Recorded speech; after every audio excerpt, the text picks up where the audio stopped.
Conakry is burning, although the outcome of Guinea's presidential election is still days away. The prospect of a third presidential term for incumbent Alpha Condé is fueling desperation and fury among supporters of the opposition. I am speaking to the Election Commission. Alpha Condé has been in power since 2010, instead of Diallo. We, all of Guinea, chose the Union of Democratic Forces of Guinea. That's what Guinea wants. If the UFDG is not elected, Guinea will not be calm. But Guinea is already far from calm. The current bout of violence started the day after the election, when opposition candidate Diallo declared himself the winner of the ballot, before the release of official results. I am victorious in this election in the first round.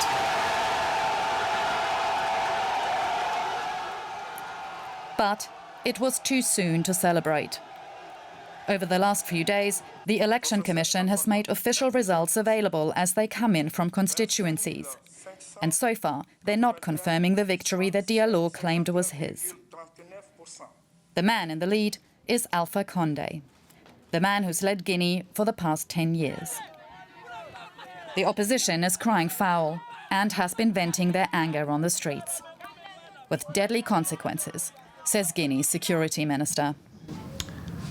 4 bodies in Conakry, 4 bodies of gunshot victims in the morgues of Donka and Ignasdine hospitals. 1 death from a stab wound, 2 deaths from firearms in Kizidougou. Those weren't the only victims of Guinea's post-election violence. And there are fears there will be more. On Wednesday night, Diallo called on his supporters to continue their fight in a Twitter video posted from home. You are already fighting heroically in Conakry and across the country, despite savage repression, despite arbitrary arrests and intimidation. This fight is heroic, and it will inevitably be victorious. The country now awaits the final results of the election. But by the looks of the last few days, it's unlikely they'll resolve the tension. Let's go over to DW's West Africa correspondent, Fred Muvunyi. He is in Lagos. Hi, Fred. It's good to see you. Is some kind of a power-sharing compromise plausible in Guinea? I say this because when we've had similar instances in other parts of the continent, that's what it's come down to. Is it plausible in Guinea? Christina, these main rivals in Guinea, that is the incumbent president and the opposition figure, Cellou Dalein Diallos. This is the 3rd time that actually they are contesting. So in the last 2 times, there have been nothing like this, like talking about power sharing. So this time, no one knows whether they will go up to that. But what we know is that the incumbent president, Alpha Condé, has said that in case he wins the election, he's willing to talk with the opposition. Okay, the result is still in contention. But were there any independent election observers, Fred, and what have they said? So far, the African Union and the ECOWAS, that's the regional bloc of West Africa, they have already declared that the voting process was transparent, something that has been disputed by the opposition in Guinea. You have to know that the opposition figure, Cellou Dalein, himself has declared a winner even before the Electoral Commission announces the official result. So at this moment, the observers said that the electoral process was transparent, but the people in Guinea, they contest that narrative. Okay, Fred, just coming back to these 2 men contending for this presidency, and as you rightfully told us, it's the 3rd time they're having a go at it. They've both got big profiles in Guinea. The incumbent, though, President Alpha Condé, is he more than another old man clinging to power? Well, that seems to be the pattern, especially in the West Africa region, where currently you see what is happening in Ivory Coast. They have had to change the constitution so that the incumbent president can run for a third term. Then the same thing happens in Guinea, where Alpha Conde has actually been in power for only 2 terms for 10 years.